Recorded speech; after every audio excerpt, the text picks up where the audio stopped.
నమస్కారం RMK TV వార్తలకు స్వాగతం. నా పేరు కృష్ణకుమార్. న్యూస్లో ముందుగా హెడ్లైన్స్.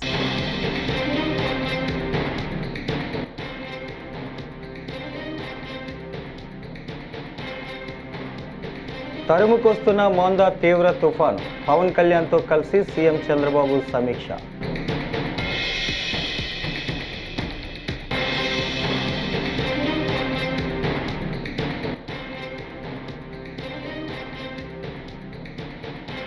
వైకుంఠ ఏకాదశి దర్శనాలను రద్దు చేయాలన్న టీటీడీ ఆలోచన సరైనది కాదు. భూమన కరుణాకర్ రెడ్డి.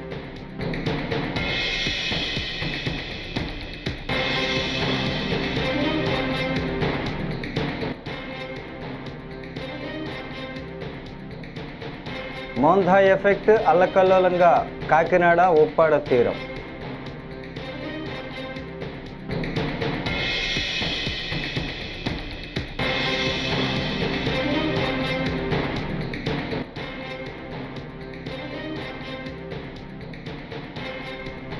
తుఫాన్ ప్రభావిత ప్రాంతాల్లో అండగా వైఎస్ఆర్సీపీ శ్రేణులు.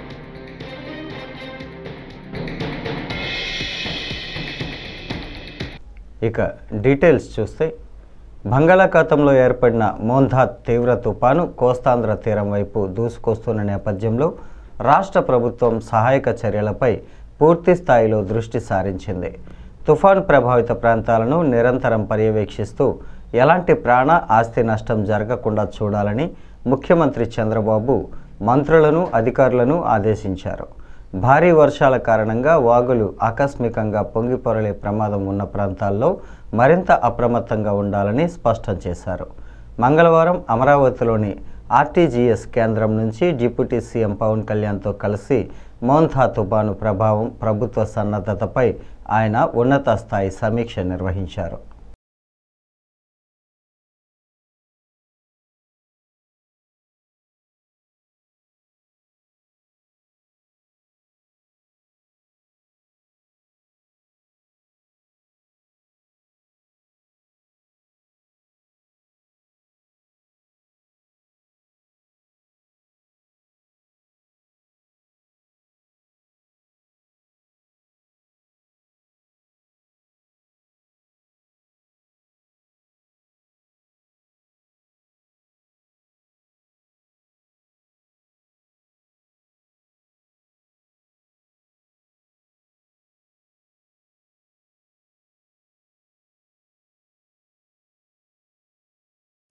మోందా తుఫాను ప్రభావంతో ఏపీ తీర ప్రాంతాల్లో అలలు ఎగసిపడుతున్నాయి.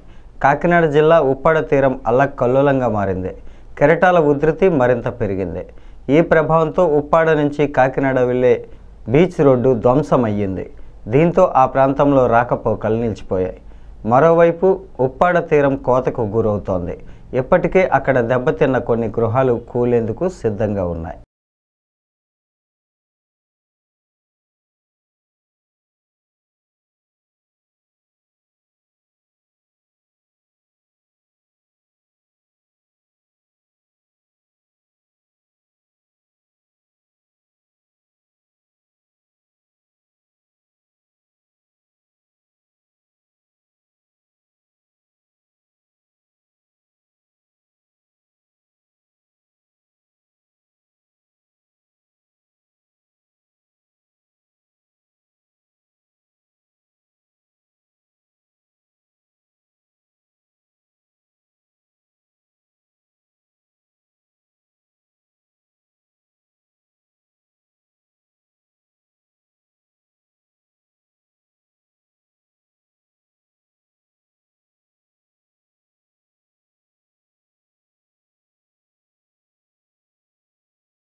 ఏకాదశి సందర్భంగా 10 రోజుల పాటు వైకుంఠ ద్వార దర్శనాలు కల్పించే విధానాన్ని రద్దు చేయాలన్న పాలక మండలి ప్రతిపాదనలపై వైఎస్ఆర్సీపీ రాష్ట్ర అధికార ప్రతినిధి టీటీడీ మాజీ చైర్మన్ భూమన కరుణాకర్ రెడ్డి తీవ్రంగా ఆక్షేపించారు.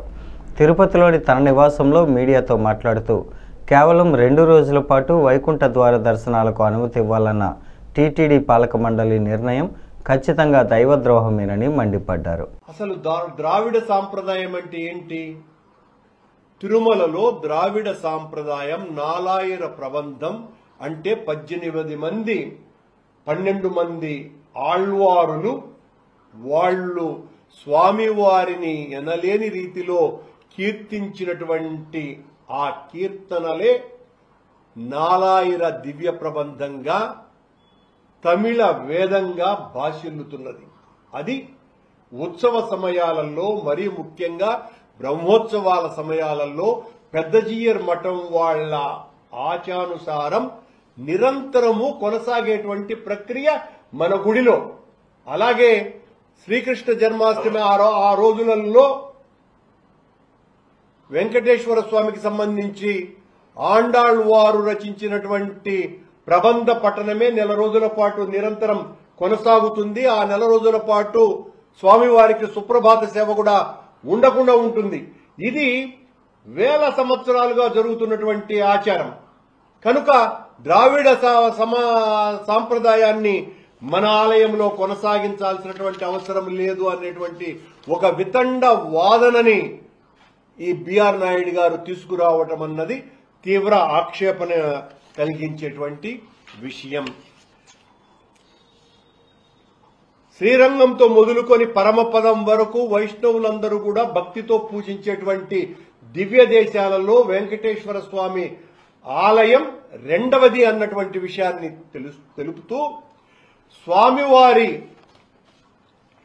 అంటే శ్రీ మహావిష్ణువుకు మానవ కాల ప్రకారం కాకుండా దైవమాన కాల ప్రకారం ఏకాదశి పర్వం 10 రోజులు ఉంటుందని, ఆ స్వామికి 40 నిమిషాలే మనకు 10 రోజులు అవుతుందని, ఇవన్నీ కూడా మనం మాట్లాడి నిర్ణయాలు తీసుకున్నటువంటివి కాదు.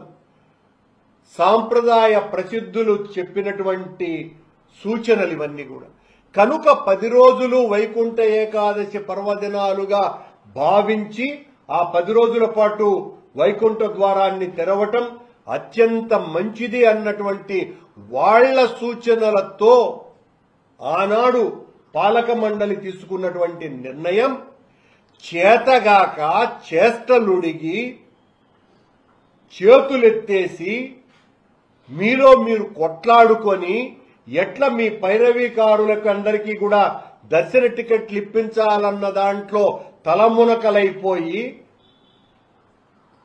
పోయిన సంవత్సరం జరిగినటువంటి వైకుంఠ ఏకాదశి పర్వదినాన ఈ బిఆర్ నాయుడు గారి ఆధ్వర్యంలో తిరుపతిలో జరిగినటువంటి తొక్కిసలాటలో 6 మంది భక్తులు చనిపోవటము, 60 మంది గాయాలవ్వటము మీ అడ్మినిస్ట్రేటివ్ లోపం. అది సాంప్రదాయాలకు తూట్లు పడవటం కాదు.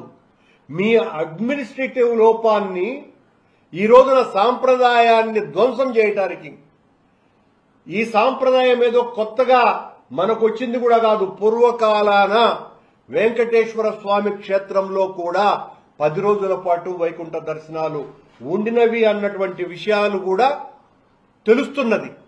విజయవాడలో సినీ తారలు నవదీప్, దివి సందడి చేశారు. నగరంలోని ఓ లగ్జరీ సెలూన్ ప్రారంభోత్సవానికి వారు ముఖ్య అతిథులుగా హాజరయ్యారు. విజయవాడతో తనకున్న అనుబంధాన్ని నవదీప్ గుర్తు చేసుకున్నారు. తన తాతగారి ఊరు విజయవాడ కావడంతో సెలవుల సమయంలో ఇక్కడికి వచ్చి ఎంజాయ్ చేసేవాడినని చెప్పారు.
3వ తరగతిలో 4వ తరగతిలో కేవీఆర్ ట్రావెల్స్ కేసినేని ట్రావెల్స్లో హైదరాబాద్ ఈసీఎల్లో నన్ను ఇంతుండేవాడిని. అప్పుడు ఎక్కించి బెన్ సర్కిల్లో మైనేని టెంట్ షాప్ దగ్గర వెంకటరత్నం మాస్టర్ గారు నిల్చొని ఉంటారు, అక్కడ దింపేయండి అని నన్ను పంపించేవాడు చిన్నప్పుడు.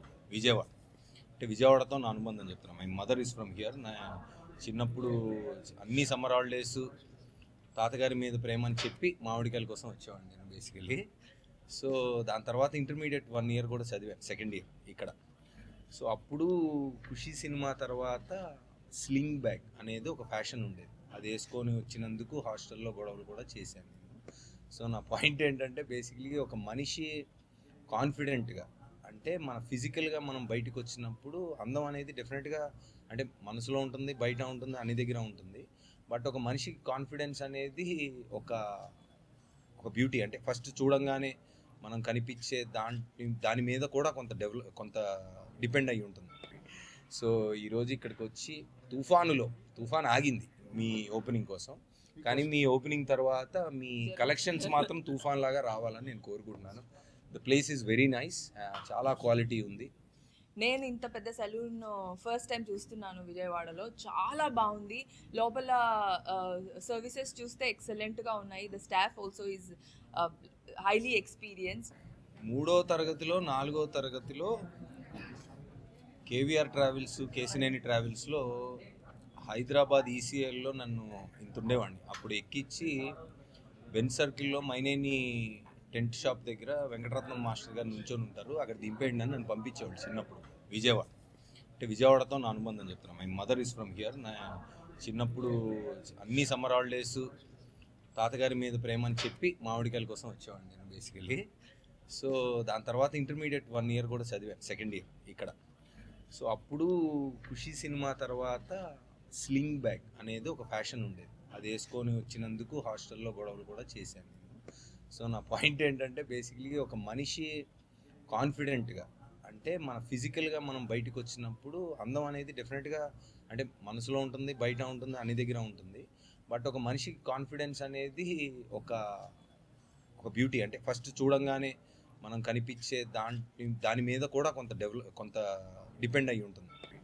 సో ఈరోజు ఇక్కడికి వచ్చి తుఫాన్ ఆగింది మీ ఓపెనింగ్ కోసం, కానీ మీ ఓపెనింగ్ తర్వాత మీ కలెక్షన్స్ మాత్రం తుఫాన్ లాగా రావాలని నేను కోరుకుంటున్నాను. The place is very nice, చాలా క్వాలిటీ ఉంది. నేను ఇంత పెద్ద సెలూన్ ఫస్ట్ టైం చూస్తున్నాను విజయవాడలో, చాలా బాగుంది. లోపల సర్వీసెస్ చూస్తే ఎక్సలెంట్గా ఉన్నాయి. The staff also is highly experienced. Tamil hero Ajith Kumar సోమవారం వేకువజామున తిరుమల శ్రీవారిని దర్శించుకున్నారు. సుప్రభాత సేవలో పాల్గొని మొక్కులు చెల్లించుకున్నారు. ఆలయం వెలుపల అజిత్ను చూసిన అభిమానులు ఆయనతో ఫోటోలు దిగటానికి, సెల్ఫీలు తీసుకోవడానికి ఎగబడ్డారు. అజిత్ కూడా అభిమానుల కోరిక మేరకు సెల్ఫీలు ఇచ్చారు.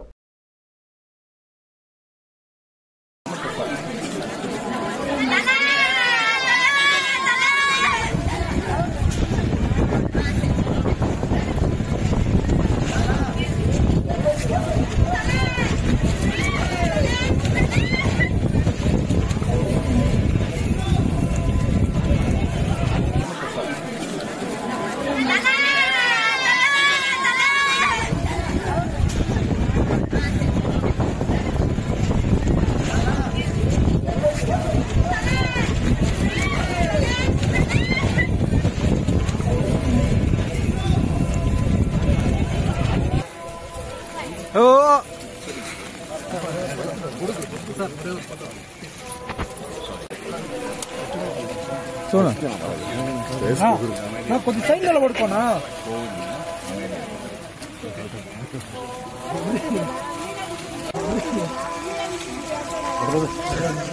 నా కారు ఈ పక్క ఉంది.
సార్ మీకోసమే అడుగుతున్నారు సెల్ఫీ.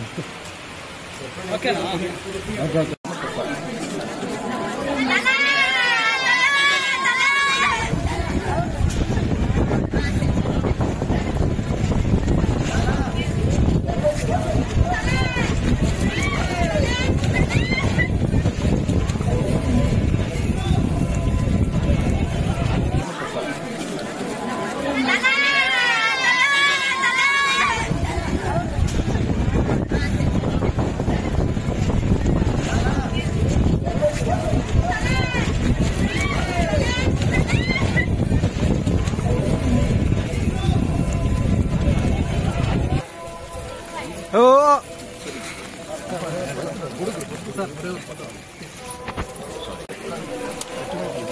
చూడ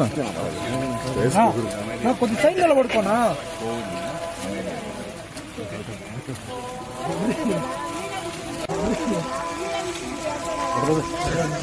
నా కారు ఈ పక్క ఉంది.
సార్ మీకోసమే అడుగుతున్నారు సెల్ఫీ. ఓకేనా? అఖిల భారత రైతు కూలీ సంఘం రాష్ట్ర కార్యవర్గ సమావేశం రాష్ట్ర అధ్యక్షుడు టి ప్రకాష్ అధ్యక్షతన రాజమహేంద్రవరం మావో భవన్లో జరిగింది. ఫెడరల్ స్ఫూర్తికి విరుద్ధమైన బూటకపు వ్యవసాయ ప్రణాళికను మోడీ ప్రభుత్వం వెనక్కి తీసుకోవాలని టాన్యా డిమాండ్ చేశారు. గిట్టుబాటు ధరలు ఉండాలని, కానీ ఈరోజు ఏ ప్రభుత్వం కూడా రైతాంగానికి గిట్టుబాటు ధరలు ఇవ్వట్లేదు. ఈరోజు వరి కావచ్చు, పత్తి కావచ్చు, మిర్చి కావచ్చు, మొక్కజొన్న కావచ్చు, ఇవన్నీ కూడా ఈరోజు గిట్టుబాటు ధరలు లేక రైతులు ఇబ్బందులు పడుతున్నటువంటి పరిస్థితి ఉంది. ఈ వర్షాల వల్ల ఇంకా నష్టపోతున్నటువంటి పరిస్థితి ఉంది. కాబట్టి కేంద్ర రాష్ట్ర ప్రభుత్వాలని మేము ఒకటే డిమాండ్ చేయదలుచుకున్నాం. మీరు కార్పొరేట్ల పక్షాన కాకుండా ఈ దేశంలో ఉన్నటువంటి రైతాంగానికి లేదా వ్యవసాయ కూలీలకి, కౌలు రైతులకి, కార్మికులకి అవసరమైనటువంటి విధానాలు మీరు అమలు చేయండి. ఈ సందర్భంగా మేము డిమాండ్ చేస్తూ ఉన్నాం. మరీ ముఖ్యంగా ఈ రాష్ట్రంలో 30 లక్షల మందికి పైగా ఈరోజు కౌలు రైతులు ఉన్నారు. ఈ కౌలు రైతులకి కనీసం గుర్తింపు కార్డులు ఇవ్వలేనటువంటి పరిస్థితి ఉంది. వాళ్ళకి పంట నష్టపరిహారం రానటువంటి పరిస్థితి ఉంది. ఏదైతే అన్నదాత సుఖీభావ ఉందో ఈ పథకం కింద వచ్చి 20,000 రూపాయలు కూడా ఈరోజు మరి కౌలు రైతులకు అందనటువంటి పరిస్థితి ఉంది. ఈ క్రమంలో ఈ ప్రభుత్వాన్ని మేము డిమాండ్ చేస్తూ ఉన్నాం. కౌలు రైతులందరూ కూడా తక్షణమే మరి అక్కడ భూస్వామితో కానీ లేదా భూమి కలిగిన వ్యక్తులతో సంబంధం లేకుండా కార్డులు ఇచ్చి అన్ని విధాలు ఆదుకోవాలని కూడా ఈరోజు ఈ రాష్ట్ర ప్రభుత్వాన్ని మేము డిమాండ్ చేస్తున్నాం. ఈ విధంగా రైతాంగం, కార్మికులు లేదా ప్రజలు ఎదుర్కొన్నటువంటి సమస్యలు ఏవైతున్నాయి వీటన్నిటిని కూడా పరిష్కరించాలని, వీటన్నిటి మీద కూడా భవిష్యత్ కార్యాచరణ కూడా మేము రూపొందించాం. ఇప్పటికే ఈ రైతాంగానికి అవసరమైనటువంటి పంటలకు గిట్టుబాటు ధరలు ఇవ్వాలని, కౌలు రైతులకు గుర్తింపు కార్డులు ఇవ్వాలని, అలాగే పంటలు నష్టపోయిన రైతాంగాన్ని ఆదుకోవాలని కోరుతూ రేపు నవంబర్ 5 నుంచి 12 వరకు కూడా రాష్ట్ర వ్యాప్తంగా అన్ని జిల్లాల్లో కూడా ఆందోళనకి ఏఐకేఎంఎస్ రాష్ట్ర కార్యవర్గం పిలుపునిస్తా ఉంది. గిట్టుబాటు ధరలు ఉండాలని. కానీ ఈరోజు ఏ ప్రభుత్వం కూడా రైతాంగానికి గిట్టుబాటు ధరలు ఇవ్వట్లేదు. ఈరోజు వరి కావచ్చు, పత్తి కావచ్చు, మిర్చి కావచ్చు, మొక్కజొన్న కావచ్చు, ఇవన్నీ కూడా ఈరోజు గిట్టుబాటు ధరలు లేక రైతులు ఇబ్బందులు పడుతున్నటువంటి పరిస్థితి ఉంది. ఈ వర్షాల వల్ల ఇంకా నష్టపోతున్నటువంటి పరిస్థితి ఉంది. కాబట్టి కేంద్ర రాష్ట్ర ప్రభుత్వాలని మేము ఒకటే డిమాండ్ చేయదలుచుకున్నాం. మీరు కార్పొరేట్ల పక్షాన కాకుండా ఈ దేశంలో ఉన్నటువంటి రైతాంగానికి లేదా వ్యవసాయ కూలీలకి, కౌలు రైతులకి, కార్మికులకి అవసరమైనటువంటి విధానాలు మీరు అమలు చేయండి ఈ సందర్భంగా మేము డిమాండ్ చేస్తూ ఉన్నాం. మరీ ముఖ్యంగా ఈ రాష్ట్రంలో 30 లక్షల మందికి పైకి ఈరోజు కౌలు రైతులు ఉన్నారు. ఈ కౌలు రైతులకి కనీసం గుర్తింపు కార్డులు ఇవ్వలేనటువంటి పరిస్థితి ఉంది. వాళ్ళకి పంట నష్టపరిహారం రానటువంటి పరిస్థితి ఉంది. ఏదైతే అన్నదాత సుఖీభావం ఉందో ఈ పథకం కింద వచ్చి 20,000 రూపాయలు కూడా ఈరోజు మరి కౌలు రైతులకు అందనటువంటి పరిస్థితి ఉంది. ఈ క్రమంలో ఈ ప్రభుత్వాన్ని మేము డిమాండ్ చేస్తూ ఉన్నాం. కౌలు రైతులందరూ కూడా తక్షణమే మరి అక్కడ భూస్వామితో కానీ లేదా భూమి కలిగిన వ్యక్తులతో సంబంధం లేకుండా కార్డులు ఇచ్చి అన్ని విధాలు ఆదుకోవాలని కూడా ఈరోజు ఈ రాష్ట్ర ప్రభుత్వాన్ని మేము డిమాండ్ చేస్తున్నాం. ఈ విధంగా రైతాంగం, కార్మికులు లేదా ప్రజలు ఎదుర్కొన్నటువంటి సమస్యలు ఏవైతే ఉన్నాయో వీటన్నిటిని కూడా పరిష్కరించాలని, వీటన్నిటి మీద కూడా భవిష్యత్ కార్యాచరణ కూడా మేము రూపొందించాం. ఇప్పటికీ ఈ రైతాంగానికి అవసరమైనటువంటి పంటలకు గిట్టుబాటు ధరలు ఇవ్వాలని, కౌలు రైతులకు గుర్తింపు కార్డులు ఇవ్వాలని, అలాగే పంటలు నష్టపోయిన రైతాంగాన్ని ఆదుకోవాలని కోరుతూ రేపు నవంబర్ 5 నుంచి 12 వరకు కూడా రాష్ట్ర వ్యాప్తంగా అన్ని జిల్లాల్లో కూడా ఆందోళనకి ఏఐకేఎంఎస్ రాష్ట్ర కార్యవర్గం పిలుపునిస్తా ఉంది. ఈ వార్తలు ఇంతటితో సమాప్తం. నమస్కారం.